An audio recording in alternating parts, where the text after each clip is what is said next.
जहाँ सारे नेता घर बैठ जाए ना, जहाँ सारी पार्टियां घर बैठ जाए, बाप भीमाली को याद करना, भाई चंद्रशेखर आजाद जी के एक सैनिक को याद करना, तो आपके 2 बजे आपके साथ खड़े रहेंगे।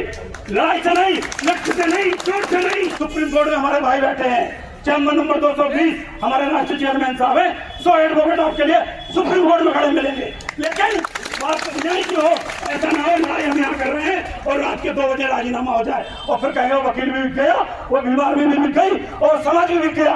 अगर आप लड़ाई लड़ने के लिए आए हो तो भाइयों ये लड़ाई लड़ना और गिरफ्तारी तक उसको अंजाम तक पहुंचाने का काम करना, तो ये लड़ाई लड़ना, नहीं तो घर बैठ जाना। आदरणीय साथियों, बात न्याय की होना चाहिए, बात समझ की होना चाहिए, बात संविधान की होना चाहिए।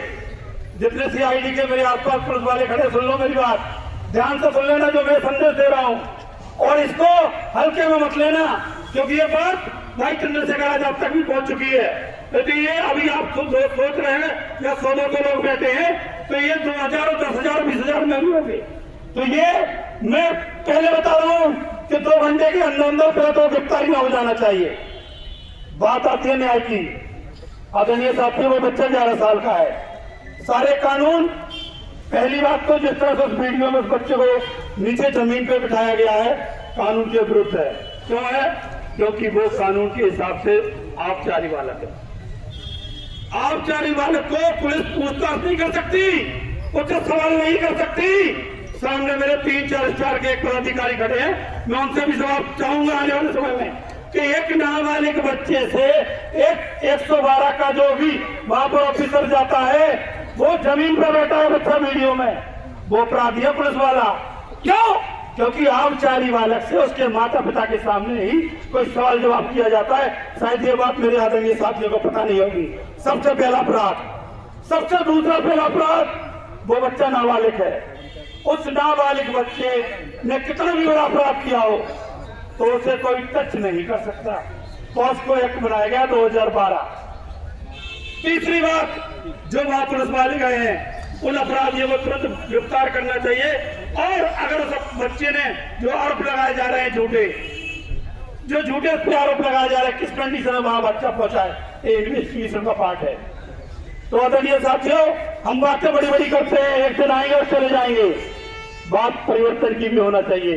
वो भी कौन सा परिवर्तन? जिन्हें आप ड्राइवर करते हैं, जिन्हें आप अपना ड्राइवर मानते हैं। बाबा साहब ने सबसे पहले कहा है कि सामाजिक परिवर्तन की जरूरत है आपको। आप यहाँ पर बैठे हो, आप कोई राजनीति के लिए नहीं बैठे हो, आपका उद्देश्य है यहाँ सामाजिक परिवर्तन का, न्याय की लड़ाई लड़ने के लिए। न्याय की लड़ाई कैसी लड़ाई जाएगी? आप यहाँ आओगे, भाषण देके चले जाएंगे, ऐसी लड़ाई नहीं होगी। मैं पीड़ित परिवार से और यहाँ के भाइयों से भी कहना चाहता हूँ, जहाँ सारे नेता घर बैठ जाए ना, जहाँ सारी पार्टियां घर बैठ जाए, बाप भीमाली को याद करना, भाई चंद्रशेखर आजाद जी के एक सैनिक को याद करना, तो आपके 2 बजे आपके साथ खड़े रहेंगे। लड़ाई से नहीं, लक्ष्य से नहीं, चोट से नहीं, सिर्फ और सिर्फ भारतीय संविधान से खड़े रहेंगे। और मैं लीगल सेल का प्रदेश अध्यक्ष होने के नाते आपको विश्वास दिलाता हूँ कि भाई हमारा जितेंद्र भाई कह रहा था हाईकोर्ट ले जाएंगे, नहीं, सुप्रीम कोर्ट में हमारे भाई बैठे हैं, चैम्बर नंबर 220 हमारे राष्ट्रीय चेयरमैन साहब है, 100 एडवोकेट आपके लिए सुप्रीम कोर्ट में खड़े मिलेंगे। लेकिन बात न्याय की हो, ऐसा ना हो लड़ाई हम यहाँ कर रहे हैं और रात के 2 बजे राजीनामा हो जाए और फिर कहेंगे वकील भी बिक गया, वो बीमार भी बिक गई और समाज भी बिक गया।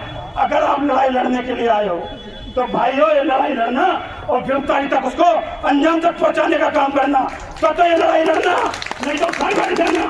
मैं बीमार भी आजाद समाज पार्टी और लीगल सेल की तरफ से आपको विश्वास दिलाता हूं कि हम पीछे हटने वाले नहीं हैं। और ये बात अगर आप आज बोल दो, मैसेज जाएगा भैया के पास, पहले पीड़ित परिवार से भैया बात करेंगे वीडियो कॉल में, उसके बाद संसद में मुद्दा उठाया जाएगा। कब?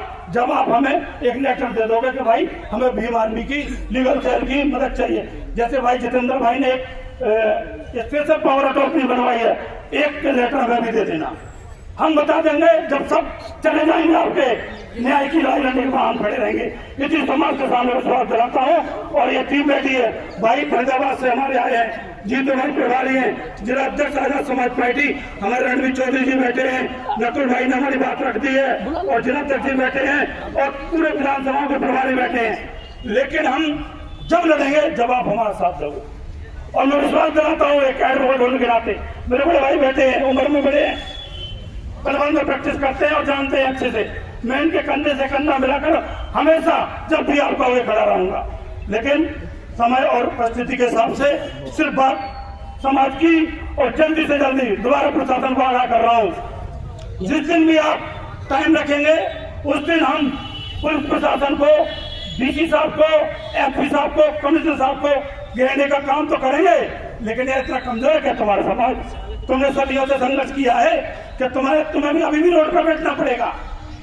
भाई जितेंद्र भाई, मैं निवेदन करता हूँ कि आप प्रशासन को आगाह कर दें कि अगर 1 घंटे के अंदर, जब तक ये मीटिंग चल रही है, प्रशासन यहाँ पहुंचे और जवाब देकर अपराधियों के बारे में उन्होंने अब तक क्या अपडेट दिया है। उसके बाद एक छोटा सा सुझाव मेरा, एक कमेटी बना लें जिसमें अधिवक्ता बैठाने रखें, समाज के लोग रहें और वो जिम्मेदारी दें लड़ाई कैसी लड़नी है। और उसमें ये हो जाएगा कि जब एक कमेटी बनेगी वो लड़ाई वो कमेटी लड़ेगी जिसमें कोई आदमी समाज के प्रति, उस बच्ची के परिवार के प्रति गलत नहीं कर पाएगी।